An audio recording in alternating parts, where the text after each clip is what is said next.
that today is a beautiful day to talk about garden design. I feel like everybody's garden reaches a point of perfection. You've gotten to that top of the hill and everything is glorious and lush and stunning and spilling out and providing you finally with some food before everything starts going downhill. And granted, I definitely, my collards need ripping out. I've ripped out zucchini and getting close to ripping out my patty pans. I definitely have disease in my tomatoes, but gosh, my garden is pretty right now. You know, it's just the cumulative perfection of it. It all balances out, and it's the peak of it right now. So I thought it might be good to talk about design and having an eye on the long-term prize. So my garden design is about 5 years old now, and when we bought this house, we bought it in 2014, and I did not build my first bed till the following year, and I had the worst back pain ever. It was so bad. I would be crying by mid-afternoon because my back hurts so bad. But I had discovered that this weather here compared to Seattle was fantastic. I could actually grow some vegetables, which I'd never really been able to be successful at. And I really wanted to have a vegetable garden. And what we decided would be that the best way to go about that, and if I wasn't able to get rid of the back pain and be okay, we would just bring the garden up to me. Okay, so, and I had back pain for like, we're talking a year and a half. It was terrible. But now I'm good. It's all good now. So we decided on building raised beds, and I have 2 levels of them. I have a bed that tops out about 33 to 35 inches tall. The others top out about 13 to 15 inches tall. And within the entire layout of the bed, it has has L-shaped beds. It's got C-shaped beds. I have square beds. I have some slightly longer and skinnier beds. I've got loads of different kinds of trellising in here. And my neighbor came over yesterday, and she gave me the best compliment. It just wrapped up everything I feel about my garden so perfectly. I couldn't have said it any better. We brought her back here, and she hasn't seen it for, gosh, probably a month and a half, 2 months. And she walked back here and gave a little gasp, and she said, "Oh, this is like a fairy tale garden." So I think it's best to show it off right now before it plummets down into dead and dying and, you know, the cycle of life. Let's give you a little bit of a tour of my beds from where I'm sitting right now. My beds are created out of galvanized corrugated metal, and I believe it's called 5-4 lumber, just from Home Depot. And we did a lot of ripping of the wood in half. It was very important to me to have ledges so that I could have something to lean on. I wanted rock in between because there's no fun in walking in grass and getting bit by bugs. We have changed that over to wood chips, much cheaper. It helps to have a neighbor that is a arborist. And we just, you know, picked our basic design and went with that. So you can see you can tell I do a lot of vertical gardening. So I'm very type A. Everything has to balance and have some structure. And I'm all about simplicity. I do not want to cut wood or metal for oddball sizes and pieces and have things left over. That doesn't make sense to me. So the galvanized tin at Home Depot comes in like it's the size of the bed. So 3 feet tall, thereabouts, by 8 feet, 10 feet, 12 feet long. Okay, so it was easy to decide then my measurements. So, you know, the tall beds are just the normal height of the galvanized tin. When we did all the lower beds, we ripped it in half, and everything is 4 foot. No bed was going to be wider than 4 feet because you cannot easily reach across when you're trying to harvest or weed or find something inside. The size of the materials that you end up using for your garden design kind of dictate everything. So the metal being what I wanted to use, number one, it doesn't cook your plants. I think you can tell my plants are very, very happy, and I'm in a place we will definitely top triple digits every summer. I do get a bit of a head start because the soil inside does warm up earlier, and I can cold frame it easily. Having the ledges gives me something to lean on. I can put big baskets of things. Yeah, tomato picking. It is also a place where you can lose your scissors, lose your gloves, lose your phone, but you have a place to put a glass of wine if you're out and about in the garden late, or cup of coffee in the morning. So having ledges was really, really important to me. Definitely having the height of the raised beds, highly important to me. So when you're looking at your space, dream big, okay? Look at gorgeous gardens, go to Pinterest, build yourself a board, and think about the things that are important to you. Okay, I need structure, but I also need beauty.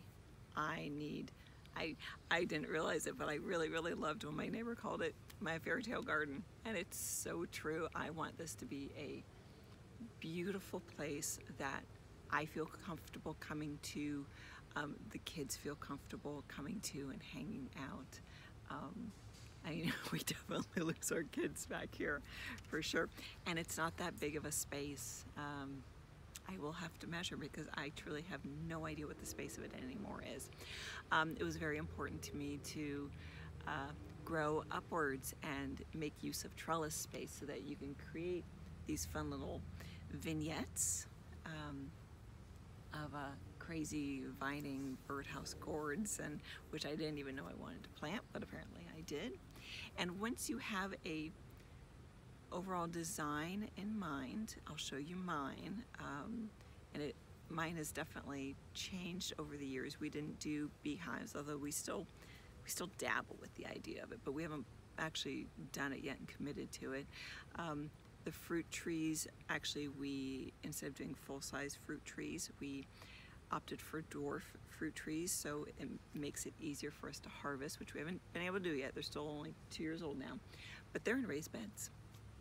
I mean, I didn't plant them in dirt. I don't want them to grow big, so I wanted to make sure I could keep them small. But the peach and nectarine are just kind of doing whatever they want to do. So, and every year I tend to add smaller beds. Like I've got a 48 by 48 bed in front of me. I've got its mirror down at the other end, and then I'm trellising to and from all the different beds. I've got 3 by 5 raised beds that I've got cattle panel on. That's what these two behind me are. They were not in my original plan, but if you build a plan that has some room, you can adjust, and when life throws you a curveball like Corona, you can have fun with it and add new things in when you suddenly realize that, oh, maybe you might need to plan to have a little bit more food this coming year, just in case. So once I had that design, no way did I go and come out here and immediately build that whole thing. It was a 5-year plan. Okay, number one, I had to make sure I still kind of enjoyed the concept of gardening. So the very first bed that we built, well, it's the back one back there, the cucumbers are on it. 12 feet one way, 16 feet the other direction. It was a big bed, and don't get me wrong, it was big, and so we built that, of course, in July, because I love to do everything in the heat of summer. And we built that, and I planted like a few things. I knew nothing, and decided I enjoyed it, even though I think I got 1 habanero and maybe some green beans out of it, not much at all. And then the next year, I planted the short C bed and then the mirror image of the tall L-shaped one behind it. So then I had 1/2 of an anchor of my overall design that then I could plant with and see if I still enjoyed it. I think that was the year I learned canning. And then, gosh, the year after that, we did a mirror of the short C bed over on the other side, and I think we might have planted the fruit trees as well that year. So each year we just kind of expand and add a little bit more because I've gotten better at being able to support what my plants give me. So that strainer bucket full of tomatoes, that is the 5th one that size in 2 days, but I can keep up with it now. So I'm growing with my garden, so it's no big deal. Whatever it wants to throw at me, I can handle it now. And you'll get better at learning what you enjoy, which plants you like, and you'll know how to prepare for them. Another thing to take into account of your design is whether or not you want to try winter gardening, cold framing. That'll give you a jump start of your season at the beginning of the year, and it'll allow you to grow later into the season as well. So you really only have like 3 months of downtime. If I get it to less, I would, but I just don't think winter's gonna let me do that. And then you can start having fun and being creative with trellising, because you've got all your beds and all of your base structure to then, you know, if you decide, oh, well, these 2 sides come close and I've got this great pathway through, what if I do this? And then next thing you know, you've got a birdhouse gourd that is traveling, you know, half the length of your garden overall. And it's just taking over, and it's, you know, it's creating all this fun stuff. So each year it gets a little bit bigger and more wild. So this video doesn't go crazy in depth about all the ins and outs of what to do and what to think about. But overall, dream big, okay? Get some ideas, do a dream book, you know, put together your dream board on Pinterest of all these beautiful ideas, do screen captures on your phone, whatever it takes. Make a list of the things you want to get in your perfect world garden, okay? Does it have paths? Is it meandering? Is it all lined up, all ducks in a row? Is it part of a cohesive overall design like mine is? Is it rustic? Is it formal? These are all things to consider and will be a specific answer according to you. Okay, do you want to grow upwards? I highly recommend, because a lot of the veggie things, they just do so much better when they're high up.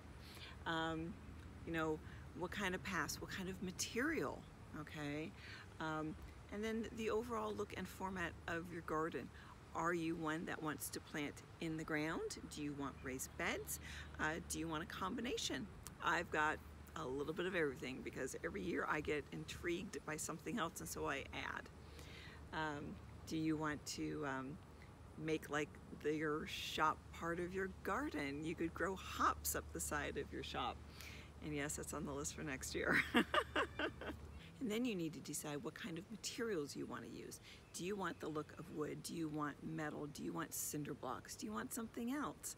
So a little bit of research, a lot of planning.